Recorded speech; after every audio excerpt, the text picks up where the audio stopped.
Faut-il le préciser, la joie de vivre est de rigueur pendant ces soirées. Et ça reste fort sympathique. Autre tradition régionale, l'intérêt immense des Français pour la gastronomie.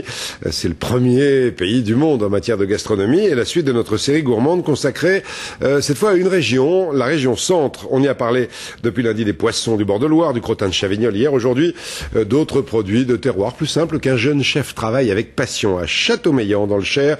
C'est toujours Elisabeth Tran et Nicolas Ruel. Je m'appelle Thierry Finet, j'ai 43 ans. Et je suis autodidacte de la cuisine et un passionné des produits de cette région. Des produits que Thierry Finet cherche à magnifier tout en respectant leur saveur d'origine. Rien n'a plus d'importance à ses yeux que la provenance et la finesse de la matière première. J'adore la charolaise. Pour moi, c'est une viande qui a du caractère, de la robustesse. Et le produit de terroir est déjà d'une qualité exemplaire. Pour nous, c'est je dirais, 80% du travail qui a été effectué par le producteur. Thierry Finet a fait le même choix pour les légumes et a décidé de créer son propre jardin potager. Sur le début de l'automne, on a le mariage des champignons avec les légumes oubliés. On a les scorsonères, on a le cerfeuil tubéreux, les jeunes poireaux, les cébettes, les aillés. Et en plus, on a la saison, je dirais, au pied de sa porte. C'est-à-dire qu'on sort de nos cuisines et on arrive dans un vrai jardin de cuisinier. Chaque jour, les légumes et les herbes fraîchement cueillies arrivent au restaurant. Les herbes aromatiques ne viennent pas seulement ponctuer les assiettes d'une touche de couleur, elles constituent la base de cette cuisine parfumée. Le plat fétiche de la maison est un clin d'œil au terroir et à la créativité. C'est un cœur de filet charolais entrelacé de jambon sec et de poitrine, accompagné de légumes oubliés à l'huile de noix. On a voulu casser un peu les habitudes, mais sans changer le goût ni la texture de la viande. L'association du bœuf et apporter un peu de gras à ce charolais, c'est typique de la région. Sur le filet, de la verveine, du cerfeuil et de la sauge ananas. Il est alors roulé, coupé en petites portions, puis passé à la poêle 2 minutes seulement. Le truc du chef consiste à laisser reposer la viande et à terminer la cuisson au four à basse température. Le charolais est exceptionnel. Et ensuite, moi, ce que j'apprécie beaucoup, c'est le craquant des petits légumes qui va très bien avec la douceur de la viande.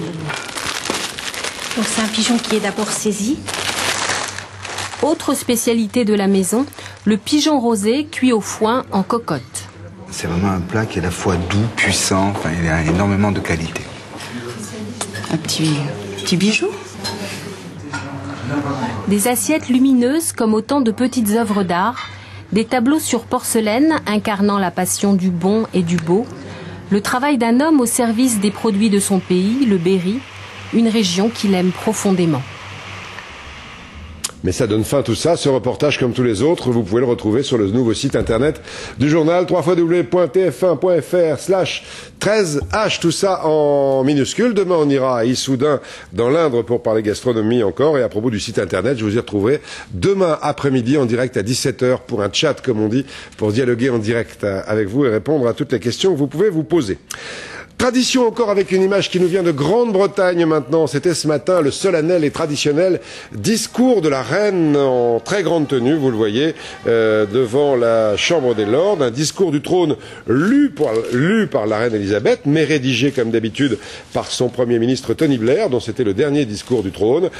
Tony Blair qui insiste dans ce discours sur la réponse à apporter à la menace terroriste, en tout cas des images très belles qui nous arrivent de Londres ce matin, où on reste toujours aussi attaché aux traditions de la monarchie. En France aussi, on est attaché à nos racines, à notre histoire, à nos